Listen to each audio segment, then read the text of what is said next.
I tell you, I'd never get tired of that cool theme music. Never get tired of that cool theme music. Isn't it the coolest theme music? I mean, I feel like I'm about to go to war every time. Yeah, I'm open one of ready. these Like shows. this. I don't know what I'm allowed to say on this network. Never mind. I'm not going to say it. But there was a famous battle in Game of Thrones, and it gives those vibes 100%. Fair enough. So today we're going to be reviewing the Southeast Division. We're going to go team by team, break down player by player, and I have Terrell Furman here with me, and then hopefully Steezy A Smith to join us shortly. The first team we're going to start off with is the Washington Wizards. And what do you think about their fantasy outlook this season, Terrell? I think the Wizards actually have more fantasy output than people want to give them credit for. And it's because I think that they're going to be in probably 300-point games for the entirety of the season. Like, I don't think anybody on this team is committing to defense. I don't think anybody on this team is going to be trying to play defense. I think this Wizards team is going to go out there and probably let the other team score 120 points. And you're going to get those nights where even though they might not get to 120 and win the game, they'll probably be at 110, 100. Like, they're going to put up some points here. Jordan Poole is going to be his coming out party as the main guy on the offense. Kyle Kuzma's back. They bring in Tyus Jones. I think that there's a lot more fantasy output on this team than a lot of other teams in the league.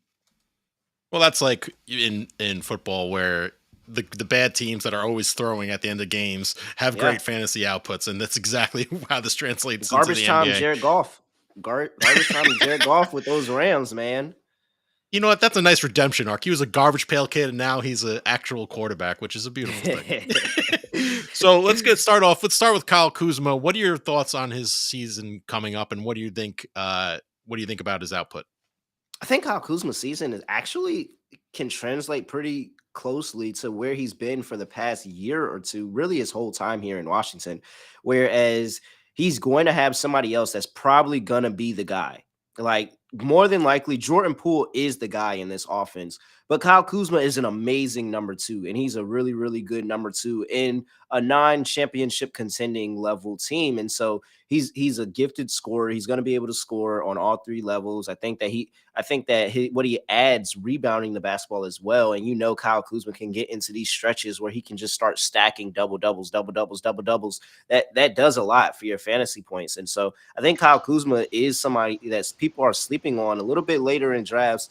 And they understand that he's a sleeper and he's a player that has value compared to where his ADP is, that he's probably going to outperform his ADP as long as he stays healthy. Fair enough. And Steezy, what do you think about Kyle Kuzma's outlook this season? Man, first of all, what's up, y'all? Long time no see. Kyle Kuzma. Kyle Kuzma, man, I love Kyle Kuzma in fantasy this year, and in real life as well. Like you guys were talking about, he's getting drafted, in the later rounds, and I just feel like he's definitely an easy choice to outperform his ADP. We saw what he did in Washington last year as he was kind of like a semi-number one in the games that Kristaps Porzingis missed, because although he did turn in, one of his more healthy seasons in recent memory, he still missed a good chunk of games. And so in those games that he missed, Kyle Kuzma looked decent, at least statistically, because as far as winning basketball games, him as a number one option, you're probably not going to go too far, and that's respectfully said. And so I think with what he's able to do, just filling up the stat sheet. I mean, last year we saw him average close to 4 assists per game. The year before that, another season in which he averaged almost 4 assists per game. I think he's kind of a sneaky double type option. With Jordan Poole now the de facto number one, I can still see him succeeding as the de facto number two. He'll have his nights in which he can look like that number one, but as far as filling up the stat sheet, as far as his ADP, I love him in fantasy this year. I want to play a little ADP game, which is Steezy. And let's play. So I'm going to take some people that are around same position, same portion of ADP. We have Kyle Kuzma or Jalen Williams for OKC. Man, see, I'm going to have to I'll still rock with Kuzma here just because I really feel like with a Wizards team that's probably not going to go anywhere this year. I mean, why not let your younger guys play? Kyle Kuzma's still somewhat young. And then with Oklahoma City Thunder, you have a Chet Holmgren coming in who's going to take up a lot of that usage. I know there's still room for Jalen Williams. Wait, are we talking about the wing or the center? Because it's two. The wing. The wing. Oh, I was going to talk about the center. But no, yeah, I'd still take Kuzma just because I think with the Chet Holmgren coming in, Shea Gilgeous-Alexander, obviously, as we know, he could be an MVP candidate if the Thunder start winning some basketball games, which I think they can do with the Chet Holmgren now in town, especially. And so, while I like what he did last year, Jalen Williams, he was definitely a candidate to win Rookie of the Year. He was filling up the Mhm. stat sheet, outperformed expectations. I just feel like with the Shea still there, Chet coming in, his usage will kind of come down. He's better in real life than he is in fantasy. All right, let's do Kyle Kuzma or Josh Hart. I still might have to rock with Kyle Kuzma. Again, Josh Hart, he's Yeah. another guy that I like more so in real life than I do in fantasy. Yeah, I like Kyle Kuzma too. I think he's going to do more scoring. While I think Josh Hart Yeah. is going to do everything else, I think that you're going to get a bunch of 20-point games from Kyle Kuzma in addition to the rebounds and maybe a few assists here or there. So let's do one more person that's around this same tier, and I want to make it a little bit tougher for you. Kyle Kuzma or his former teammate Brandon Ingram. Oh, boy. You know, I said this on the NBA draft show, Rail, that we were on, and I talked about how this is a make or break year for Brandon Ingram and Zion Williamson. And they Yeah. have a lot of talent. Like, this team should be a playoff team. And it's hard to trust them just because BI himself has also missed a ton of games. But because this is a make or break year, he declined that extension offer from the Pelicans. I think he has a huge year. And when it comes to talent, I think in real life he's a better player than a Kyle Kuzma. And as far as fantasy, maybe he doesn't fill out the rest of the stat sheet like a Kyle Kuzma, but he does and will score more points. And so it's close, but give me BI here. All right. And let's move on to the next player on the Wizards. What about Tyus Jones, Terrell? What are your thoughts? I think Tyus Jones is a sneaky late option at guard because while I don't expect him to do a bunch of scoring for this team, I think the assists are going to be up. And if there's anybody that's going to take defense serious on this team, it might be Tyus Jones because, I mean, Tyus Jones could see himself out the league if he isn't playing defense. He just doesn't have, that star power, that ability like as a Jordan Poole does have, where Jordan Poole can go out there and give you 25 points and not play defense. So I think that Tyus Jones here, you're probably looking for him to fill out the assist stat sheet more, probably hoping for a bunch of double doubles, honestly. And maybe you get something like that. But I do think that Tyus Jones assists, that's a betting prop that I'm going to be looking at over the course of the season because I think playing alongside Jordan Poole and Kyle Kuzma, he can rack up a bunch of assists. But he's still a pretty late option for me at guard. Yeah, there's not too much upside for Tyus Jones. Again, and I'm going to be saying this a lot throughout the year. He's a lot better in real life than he is in fantasy. I think what he does in real life for this basketball team is that he adds a sense of stability. Just because when you have a Jordan Poole, when you have a Kyle Kuzma, you have these young guys kind of flying all over the place. You need a point guard that's going to set the table, that's going to slow the pace down, that's going to kind of keep these guys in order. So if you play like in a category, type of league and turnovers are involved, Tyus Jones is a good bet not to turn the ball over while also providing a steady source and a steady dose of assists. And so from that perspective and going back to what Ro was saying, he's definitely a flyer in the later rounds. But as far as upside, there's not too much. Okay, so let's go back to the main guy that you guys have been hitting on, but avoiding Jordan Poole. What do you guys see from Jordan Poole, and what do you like about him? Man, Jordan Poole gonna have his own section in Rose Bar, man. He's gonna have his own. He took over the Bradley Beal section in Rose Bar. He's gonna be in Rose Bar after dropping 30 every given night, just lit, popping bottles, doing whatever. Oh man, this is the Jordan Poole coming out party. I mean, the narrative is there, the talent is there. He got outed from this Golden State team, and a lot of the blame was put on him. Where you could say that it was like he deserved some blame, but it really wasn't all him. Like it really isn't all him. But he did deserve some blame for how he played in those playoffs, and it just feels like the perfect redemption arc. You get outcasted into the where's the place in Lion King where they said, "Here are the Pride Lands. Everything the light touches belongs to us." And then those are the graveyards. Don't ever go there. And they just send him off to Washington and for his career to die. Like, this is Jordan Poole's redemption arc, man. And he actually does know people on this side of coast. Like, I know he has some people, some friends and some stuff on this side of coast. So I think they'll be around. They'll support him. And he's going to have a great season. He's going to score a bunch. And I think that in the beginning of the season, we'll be talking about him, potentially leading the league in scoring. I think he's going to fall off at some Oh, point during the season, but I think he's going to get to a red hot start, and he's going to be like Trae Young. Trae Young normally leads the league in scoring for like the first 3 weeks, and then he falls off. I think Jordan Poole could do the same thing. man, Rel, for the most part, I am there with you. The Warriors, they thought they had exiled, Jordan Poole. But as far as what he's going to be able to do statistically, it's going to be somewhat of a resurrection for him in Washington. He might not be the most efficient player. He's up to eclipse 45%, shooting from the field. And I don't expect that to go above 45 in Washington just because he's going to be able to chuck up so many shots. I mean, Rel, like you said, he has the opportunity. Other than Kyle Kuzma, I mean, who else is really a threat to score with the ball in their hands? And so he definitely has a point to prove, especially towards a Draymond Green. I mean, I know there's still a lot of tension there between those two. And so, again, efficiency might not be on the side. But as far as playoffs, he doesn't have to worry about that in Washington. So what we saw in the playoffs last year, I mean, Washington won't be anywhere near, competing for a playoff spot. So he can just focus on the regular season, do his thing in the regular season like he's always been doing, at least in the last couple of years. Definitely a guy that I like, and I think he can outperform his ADP. All This right. Washington Wizards team is expected to win 24.5 games. Do you guys like the over or the under? Oh, man. I think that number sounds just about right.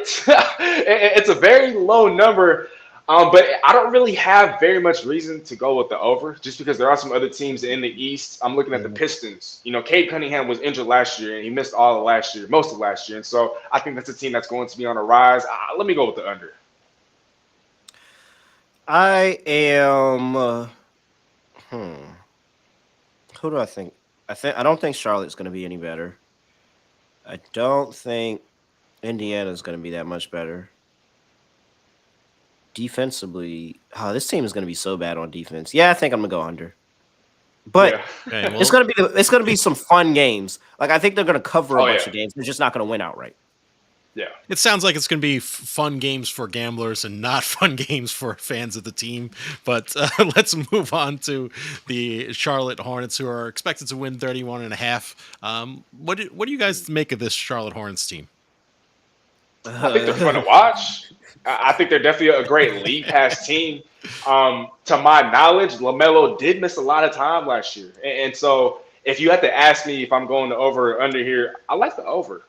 We don't know what's going on with Miles Bridges. I think something had recently come up a couple of weeks ago. I don't know if you guys heard about that, but for the time being, he is slated to play, right? I think, hopefully, maybe. But there are some talent. There is some talent on this team. I like Brandon Miller. Again, he's a player I like more in real life than I do like in fantasy. Gordon Hayward is still there. Mark Williams at center. LaMelo does have a rim roller, a guy that could kind of set screens for him, run that pick and roll action. But yeah, outside of LaMelo, I'm not really too sure if any other guy is fantasy relevant. Let's say Miles Bridges and his whole status is cleared up. He's definitely a guy that I would target in the later rounds. He's had seasons averaging close to 20, if not 20, in the league. But LaMelo is really the only fantasy relevant guy on this team. Well, let's talk about LaMelo Ball. Terrell, what do you think of LaMelo Ball, and where do you think of his average ADP? Yeah, I mean, he's clearly one of the top guards, and I think that it depends on your outlook of LaMelo, of where you take him. Some people don't like LaMelo, and they don't think that LaMelo is good. But what LaMelo is going to do is he's going to score, he's going to get assists, he's going to get rebounds, and that's everything that you want. He's going to stack triple doubles. He's going to have so much usage in his offense. He's always going to have the ball in his hand. The real concern is availability. Yeah. And is he going to be healthy? Is he going to be here for the whole season? I think that if you take that out of it, he's clear cut, a first round pick, not even questioning. And I mean, he's still a first rounder. I think he's a first rounder in most leagues. He might be a second rounder. But I think that, it's no question if it wasn't the injury piece. I'm going to just say that he kind of got over the injury bad luck, and now he can get a full healthy season. He has, Brandon Miller, another option, and we'll see what they do with the rest of this roster. But yeah, I think LaMelo Ball is still locked and loaded, probably one of the best guards that you can take in fantasy this year. My bad, real quick, before we move on, I completely disrespected him, but Terry Rozier, man, how can I forget about Scary Terry? The OG Scary Terry. He's definitely still a threat. I just feel like, I don't know, maybe he gets traded at some points. I don't know how long he's going to last on his team. Maybe that's one of the reasons why I didn't bring him up, but I did have to bring up his name out of respect. Steezy putting some respect on his name. We can Got move to. on forward to the Orlando Magic, who are expected to win 36.5 games. What do you guys like that over in the under, or where are you leaning for the Orlando Magic? For the Magic, Ah, I think that I'm leaning over, and it's because I'm buying into Jamal Mosley as a head coach. There was a lot of times with this Orlando Magic team, and if you looked at them, what they did at the end of the season last year, they really caught fire and started to win a bunch of basketball games. Now, you could sit here and say, what was the motivation for some of the other teams? But there was multiple teams in there that were fighting for playoff spots that the not Miami, but the Orlando Magic were able to go out there and get wins against. And so I think this team is going to be playing a little bit better with Paolo Banchero another year in the league. Franz Wagner is pretty solid, big for them. Wendell Carter, like they have the size, they have the talent. It's just really a lot of injuries that have been biting them. But I think that Jamal Mosley is getting these guys to play and play for each other. So yeah, give me the over 36.5. I think Orlando could be in it for the play-in this year. hey, I'd like to echo those very sentiments that you just made, Terrell. I think with Orlando, they have a lot of potential. They won 34 games last year, and that was with a rookie, Paolo Banchero, and he missed a lot of time as well. I think he missed 20 plus games, and so let's assume that he plays 65 to 70 this year. I mean, he alone increases that Magic win total, but I'd say at least he's worth what 5-6 wins, right? And there's still continued development from all these guys. They did draft an Anthony Black. Again, better in real life than he is going to be in fantasy this year. Markelle Fultz has been a revelation. I understand he's not what you wanted out of a number one overall pick, but I think he's kind of revived his career in Orlando. Kind of does everything else but score, and especially defensively, I like what he brings to the table. Wendell Carter, very solid center. Jonathan Isaac, if he could ever stay healthy, if he could put it together, because right now he is healthy, I mean, I think he could be a potential X factor for this team, and I can see them competing for a play-in as well. If not, a 7th, 8th, maybe even as high as a 6th seed in the East. That brings me to Paolo Banchero. He is being drafted average 67th in most leagues. So, do you think that's a good ADP for him, or would you draft him higher or lower? So, Yeah, go ahead, my bad, Steezy. bro. My bad. I think that's a value for Paolo Banchero. I mean, we saw what he did in his rookie year: 20, and then what was it? 7, 8 rebounds, 3, 4 assists, and that was in his rookie year. Like he already looked like a seasoned veteran. He spent a lot of time with Team USA this year, and obviously as a guy from Seattle, I know what he brings to the table, man. That man, he is a hooper. I think he could. I could see him averaging 25 this year. A very much improved team around him, and then Red, like you said, a Franz Wagner, a very solid wing, does a little bit of everything. So I think he has the pieces in place. He has a team that's young and is hungry. He's coming off a Team USA experience and a summer. Man, I think that's a value. I would draft him there just because I am getting the value. But if I was in a league in which a bunch of other people kind of look at him as a sleeper, I'd be okay with taking him earlier. Yeah, Paolo Banchero had a really, really good rookie year, as Steezy alluded to earlier. 20 points per game in that season. He had 7 rebounds, 3.7 assists. There you go. He's 6'10", and I think that the thing that gets overlooked is how much double-double potential that Paolo Banchero really does have. And I think that's the X factor that really makes him jump up in fantasy for me. The fact that he could be a so much better rebounder this year with, at least things opening up, because you look at that roster and the lineups that they were throwing out there last year. You had Wendell Carter, you had Bol going out there, you were throwing out the Wagner brothers, you had a lot of size in that lineup last year, and now things have come back down. And I think we lost Terrell. So let's move on, Steezy, to the Atlanta Hawks, who are expected to win 42.5 games, but we obviously and you're going to be seeing a lot more Anthony Black. Have him back now. You there, Am I back? Oh, I guess I'm back. Sorry. All right. You're back. Either way, Banchero, I think he's going to the rebounding on 20 points per game in his rookie year. I think he's an absolute really, really good option that you can get late. All right, perfect. So as I was saying before, so rudely interrupted, we we move on to the Atlanta Yeah. Hawks. What do you guys think about?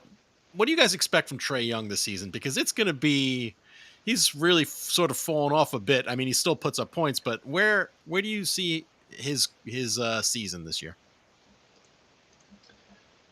Man, I don't see a lot of drastic changes to his game. I mean, he kind of is who he is at this point in his career, and that's excuse me, a great player in this league. And as far as what he's going to be able to do come playoff time, or how as far as how deep he could take this team in the playoffs, that I really don't know. But statistically, he's kind of been the same player since coming into the league, or at least since he blossomed into an all-star. DeJounte Murray is still there to kind of take away, I guess, usage at the point guard spot, but defensively, he's always going to be a liability. And so he's still a fringe, first rounder going at the top of the second round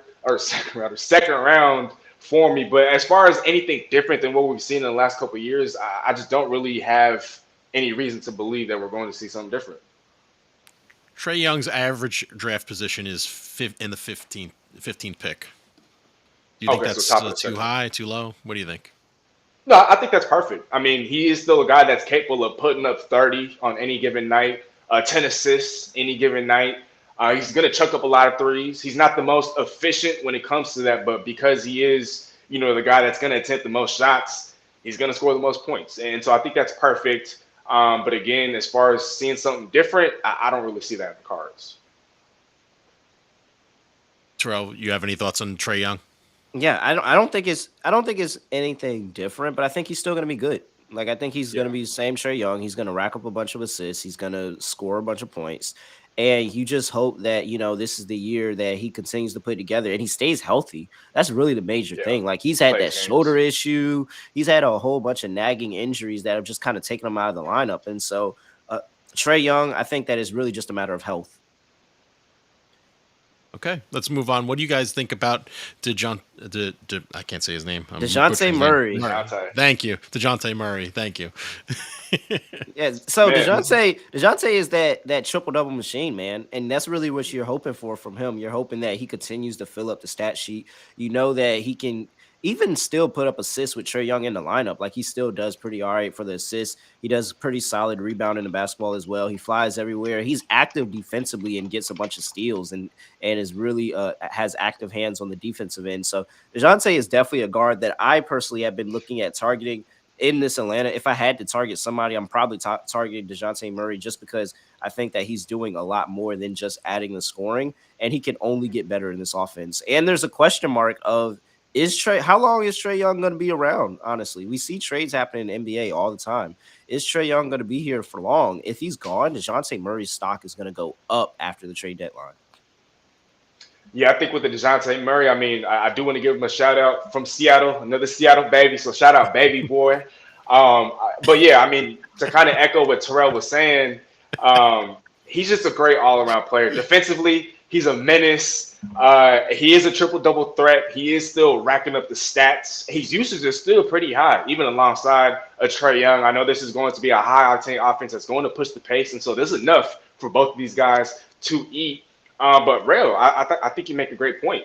Let's say Atlanta is struggling, and there's a team that's looking for a star come the trade deadline, and let's say Atlanta just decides to blow it up. Yeah, his stock is all the way high. I mean, DeJounte Murray is already pretty high alongside of Trae Young. And so imagine what's going to happen if Trae Young does get traded. Now, would I put money on that to happen? No, but it is a very distinct possibility. But as far as where he's going in drafts, I think it's perfect. Yeah, he's just a great all-around player. I love me some baby boy. You guys think that Trae Young is this generation's James Harden? Do you think how do you like that comparison? I don't even think I could go there. I think that'd be disrespectful to a James Harden because James Harden was winning scoring titles, was winning MVPs, should have won more MVPs, and was taking his team on deep playoff runs. Trae Young has had one deep playoff run, as far as I can remember. Doesn't have any scoring titles, doesn't have any MVPs, doesn't have the same sort of game. I wouldn't go there, but I could see some of the logic behind that, but I think it's a little disrespectful. Terrell, any thoughts? I think we lost Terrell. Okay. No wonder he had dead eyes for a second. I was like, man, he was really insulted by is this he on? question. I think we lost it, Terrell, so we'll get him back. Let's move on. What are your thoughts about DeAndre Hunter on this Hawks team? Man, again, I'm a broken record already, but he's more valuable in real life than he's in fantasy just because of what he brings to the table as a 3-and-D defender. He can guard pretty much positions 1 through 4.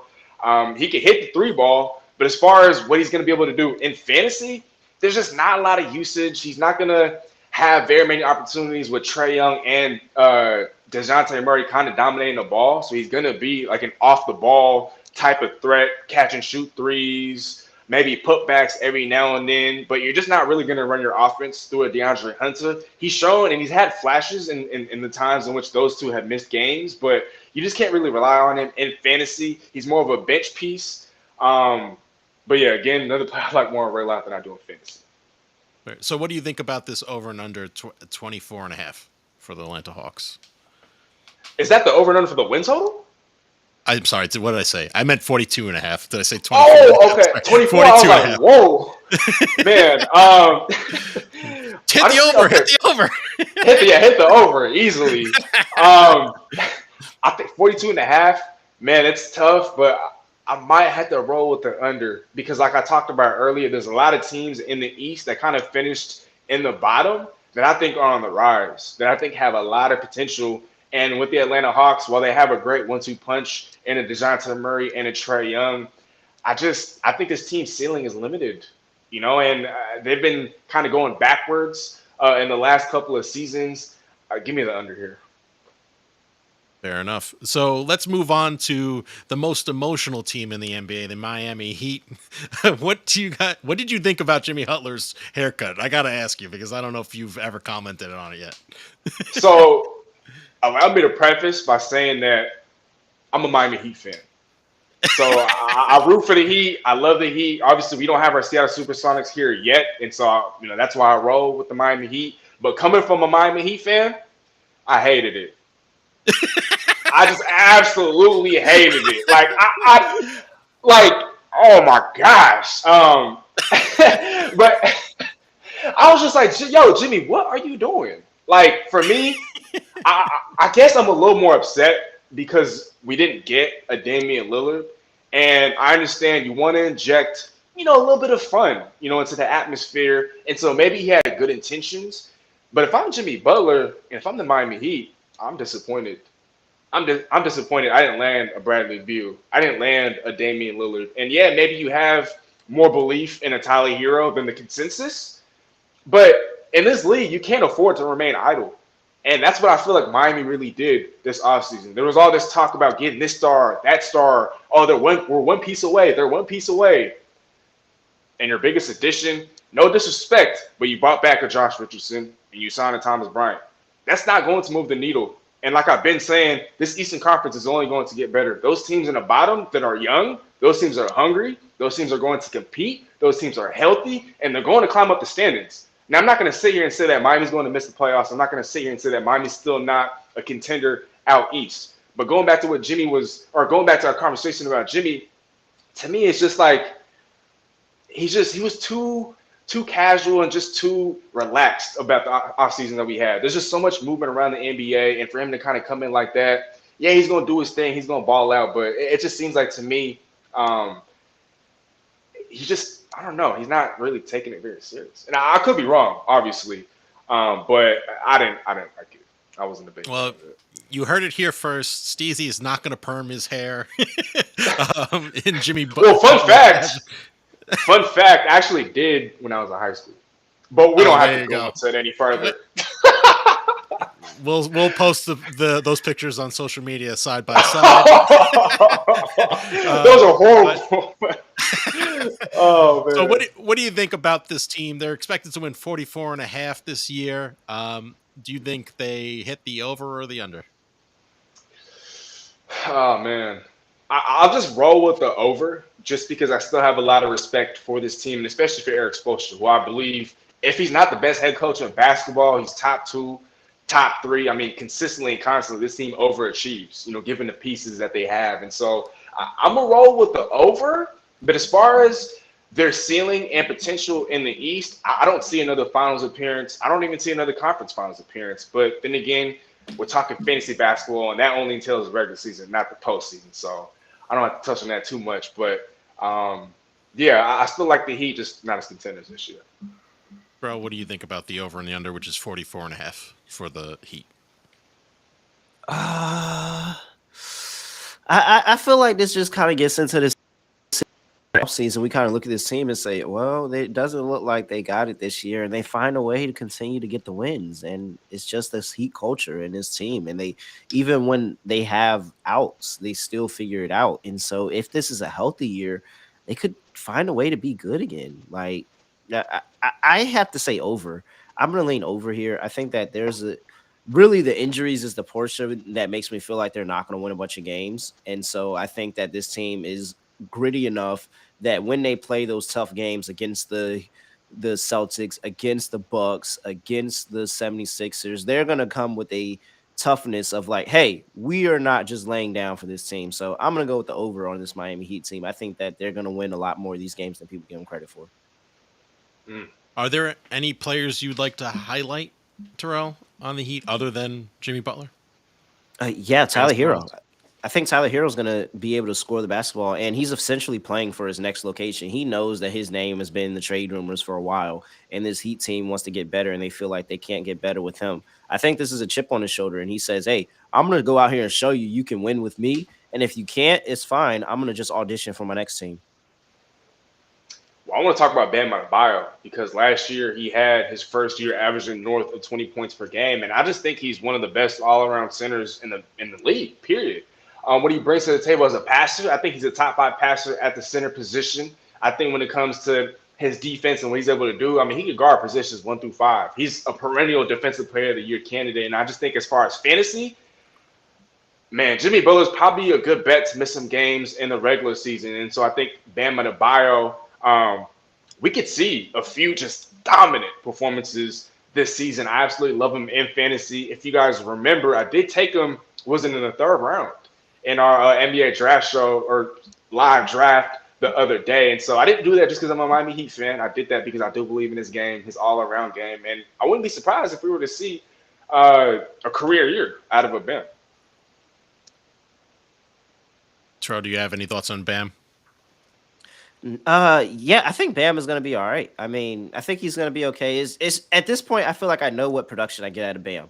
But however, I personally have a vendetta against Bam because whenever I take over on Bam's props, he always.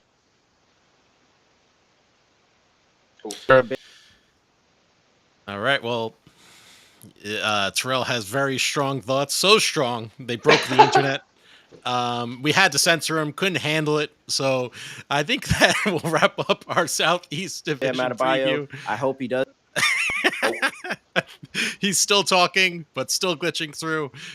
Guys, thank you so much for listening to the Fantasy Fire and Ice podcast. Please go to sportstopia.io for all the articles on NBA fantasy basketball and NFL basketball. Steezy writes plenty of articles. Steezy, do you have anything coming up this week? Yeah, so later today, and this is on the NFL side of things, so NBA fans, you guys can kind of tune out if you want. I do have my weekly bargain bin column coming later today on the Sportstopia website. So for all you guys out there at sportstopia.io, not sportstopia.com, but sportstopia.io. And then come this Friday, I do have my fantasy DFS phase article coming as well. Those come every Wednesday and every Friday. So don't forget to check us out at the sportstopia.io website. And if you see this QR code in the bottom left corner, that is the Fantasy Sports Logic Optimizer. It helps plenty of people win. Millie makers. It's helped the owner, Daryl Snyder, win a couple. And it's definitely a helpful tool. So click that, scan it, and it'll help you. You can have a 7-day test drive for $1. And we are out.